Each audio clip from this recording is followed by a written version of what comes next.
আসসালামু আলাইকুম everyone, welcome to my channel RK cooking studio. আজকের পর্বে রান্না করে দেখাবো বিয়েবাড়ির স্টাইল বিফ রেজালা। আমরা বিভিন্ন অকেশনে কিন্তু এই বিফ রেজালাটা খেয়ে থাকি। রান্না করা তেমন কোনো কঠিন কাজ নয়। অনেকের কাছে এই বিফ রেজালা নামটা শুনলেই মনে হয় বেশ কঠিন একটি রান্না। আজকে একদম সহজভাবে আমি এই বিফ রেজালাটা রান্না করে দেখাবো। আশা করছি আপনাদের কাছেও সহজ মনে হবে। আজকে এই রেজালাটা আমি রান্না করছি গরুর মাংস দিয়ে। আপনারা চাইলে কিন্তু এটা খাসির মাংস দিয়েও রান্না করে নিতে পারেন।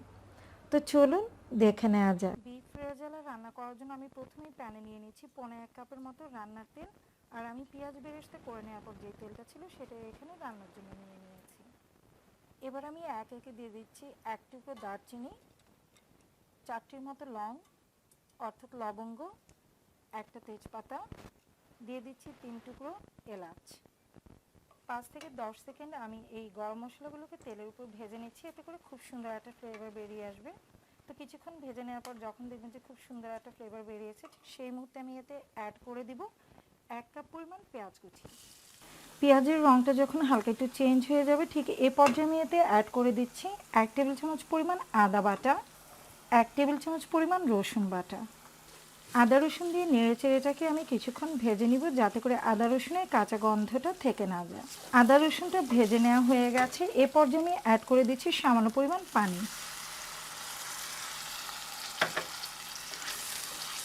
যাতে করে মশলাগুলো পুড়ে না যায়। এবার আমি একে একে এতে অ্যাড করে দিব লাল মরিচ গুঁড়া 1 চা চামচ পরিমাণ, দিয়ে দিচ্ছি গরম মশলার গুঁড়ি 1/4 টিস্পুন অর্থাৎ 4 চামচের 4 ভাগের 1 ভাগ, ধনিয়া গুঁড়ো দিয়ে দিচ্ছি 1 চা চামচ, হলুদ গুঁড়ো দিয়ে দিচ্ছি 1 চা চামচ, দিয়ে দিচ্ছি ধনিয়া গুঁড়ো 1 চা চামচ, দিয়ে দিচ্ছি স্বাদ মতো লবণ। এবার আমি এতে দিয়ে দিচ্ছি 2 টুকরো জয়ত্রী। আমি 2 টুকরো জয়ত্রী নিয়েছি। এবার নেড়েচেড়ে বেশ কিছুক্ষণ এই মশলাটাকে কষিয়ে নিতে হবে। আমি বেশ কিছুক্ষণ এই মশলাটাকে কষিয়ে নিয়েছি, দেখতে পাচ্ছেন তেলটা মশলা থেকে সেপারেট হয়ে গেছে। তো বেশ ভালো করে কিন্তু মশলাটাকে কষিয়ে নিতে হবে। আপনারা যত ভালোভাবে এটা কষিয়ে নেবেন, মাংসটা খেতে কিন্তু ততটাই টেস্টি হবে, অর্থাৎ রেজালাটা খেতে ততটাই ভালো হবে। এবার এই মশলা আমি দিয়ে দিচ্ছি 1 কেজি পরিমাণ গরু মাংস। আর গরু মাংসটাকে আমি বেশ বড় বড় টুকরো করেই কিন্তু নিয়েছি। আর বিয়েবাড়ির রেজালার মাংসের টুকরোগুলো কিন্তু বেশ বড় বড় হয়, তো আমি অবশ্যই একটু ছোট নিয়েছি, এরা কিন্তু আরও বড় বড় টুকরো নেয়। এবার আমি এই মাংসগুলো দিয়ে দিচ্ছি। মাংসটা দিয়ে দেওয়ার পর বেশ কিছুক্ষণ এটাকে কষিয়ে নিতে হবে। তো আমি প্রায় 2 থেকে 3 মিনিট এটাকে কষিয়ে নিব। তো কিছুক্ষণ এটাকে কষিয়ে নিয়েছে, দেখতে পাচ্ছেন আস্তে আস্তে কিন্তু মাংস থেকে পানি উঠতে শুরু করেছে। এবার আমি এতে দিয়ে দিচ্ছি, এখানে আমি কাজু বাদাম ও কাঠবাদাম পেস্ট করে নিয়েছি, পরিমাপে আছে 2 টেবিল চামচের মতো। 1 কেজি মাংসের জন্য অবশ্যই 2 টেবিল চামচ পরিমাণ বাদাম বাটা দিতে হবে। আর আমি এখানে 2 ধরনের বাদাম নিয়েছি। টক দই দিয়ে দিচ্ছি 1/2 কাপ পরিমাণ, আর টক দইটাকে খুব ভালো করে আমি ফেটিয়ে নিয়েছি। তা আপনাদের কাছে যদি টক দই না থাকে, সেক্ষেত্রে কিন্তু আপনারা ইনস্ট্যান্ট টক দইটা তৈরি করে নিতে পারেন। তো সেজন্য আপনারা হালকা কুসুম গরম পানিতে 2 টেবিল চামচ পরিমাণ গুঁড়ো দুধ দিয়ে তাতে মিক্স করে নিতে হবে। তারপর 1 টেবিল চামচ পরিমাণ ভিনেগার দিয়ে কিন্তু টক দইটা তৈরি করে নিতে পারেন।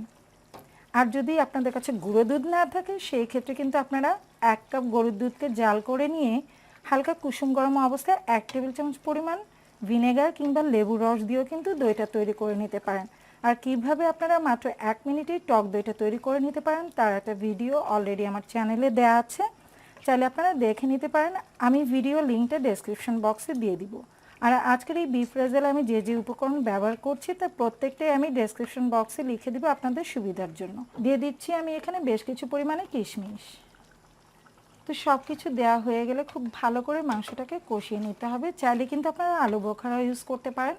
তো এই মুহূর্তে আমার কাছে আলু বোখারাটা নেই, আর আপনাদের কাছে আলু বোখারা থাকলে 3 থেকে 4টি আলু বোখারা দিয়ে দিতে পারেন। এবার এই মাংসগুলোকে আমি ঢেকে বেশ কিছুক্ষণ কষিয়ে নিব, তবে মাঝে মাঝে এসে একটু উল্টে পাল্টে দিতে হবে, তা না হলে কিন্তু তলায় ধরে যাবে। 5 মিনিটের মতো এটাকে কষিয়ে নিয়েছি, এবার একটু উল্টে পাল্টে দিচ্ছি। আর কিছুক্ষণের মধ্যে দেখবেন যে মাংস থেকে যথেষ্ট পরিমাণে পানি উঠছে।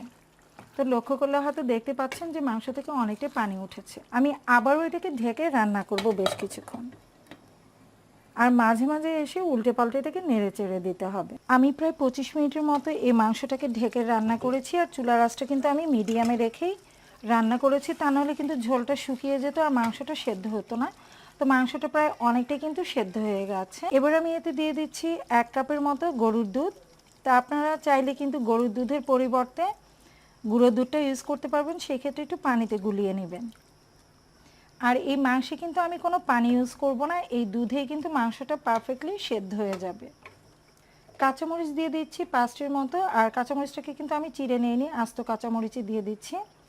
এতে করে রেজালা খুব সুন্দর একটা ফ্লেভার হবে। এটাকে ঢেকে রান্না করব যতক্ষণ না পর্যন্ত মাংসটা পারফেক্টলি সেদ্ধ হয়ে যাচ্ছে, আর এ পর্যায়ে আমি চুলার আঁচটা মিডিয়ামে রাখবো। তা নাহলে কিন্তু দুধটা দ্রুত শুকিয়ে যাবে, মাংসটা পারফেক্টলি সেদ্ধ হবে না।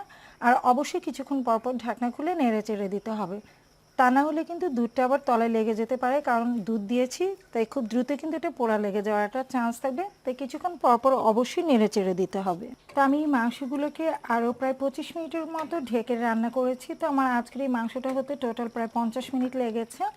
আর দেখতে পাচ্ছেন এটা কিন্তু অনেকটাই গ্রেভি হয়ে গেছে। তা আমি একটু কাছ থেকে আপনাদেরকে দেখাচ্ছি, এর গ্রেভিনেসটা কিন্তু এরকমই হবে। এর চেয়ে বেশি শুকিয়েও ফেলা যাবে না, আর এর চেয়ে বেশি ঝোলও রাখা যাবে না। লক্ষ্য করলে হয়তো দেখতে পাচ্ছেন। আর এটা নামিয়ে নেওয়ার পর কিন্তু আরও অনেকটাই ঘন হয়ে যাবে। তো এই পর্যায়ে আমি দিয়ে দিচ্ছি 1 টেবিল চামচ পরিমাণ ঘি। আর অবশ্যই কিন্তু ঘিটা দিতে হবে, যদি আপনারা বিয়ে বাড়ির স্বাদে বিফ রেজালাটা তৈরি করতে চান তাহলে অবশ্যই ঘিটা দিয়ে নিতে হবে। ঘি দিয়ে নেড়েচেড়ে একটু মিক্স করে নিচ্ছি। এবার আমি এতে দিয়ে দিচ্ছি পেঁয়াজ বেরেস্তা। আমি 1/2 কাপ পেঁয়াজকে ভেজে বেরেস্তা করে নিয়েছি। তা আজকে এই বিফ রেজালে আমি টোটাল 1.5 কাপ পেঁয়াজ ইউজ করেছি, 1 কাপ করেছি কাঁচা, আর 1 কাপ আমি বেরেস্তা করে ভেজে নিয়েছি, আর কিছুটা আমি ডেকোরেশনের জন্য রেখে দিয়েছি। তো নেড়েচেড়ে জাস্ট 1 থেকে 1.5 মিনিট আমি এটাকে আর একটু রান্না করব। আর ঘি এবং পেঁয়াজ বেরেস্তা দিয়ে খুব বেশি সময়টাকে রান্না করা যাবে না, জাস্ট 1 থেকে 1.5 মিনিট নেড়েচেড়ে রান্না করে নিলেই হবে। রান্না করা হয়ে গেছে ভীষণ মজার বিফ রেজালা। আশা করছি আমার রেসিপিটি আপনাদের কাছে সহজ লেগেছে। সাদা ভাত, পোলাও কিংবা রুটি পরোটার সাথে কিন্তু ভীষণ ভালো লাগে এই রেজালা। রেসিপিটি যদি ভালো লেগে থাকে তাহলে লাইক, কমেন্ট এবং শেয়ার করবেন। আর যারা এখন পর্যন্ত আমার চ্যানেলটিকে সাবস্ক্রাইব করেনি তাদের কাছে রিকোয়েস্ট রইল সাবস্ক্রাইব করে নেওয়া। আজকের মতো এখানেই বিদায় নিচ্ছি। সবাই ভালো থাকবেন, সুস্থ থাকবেন।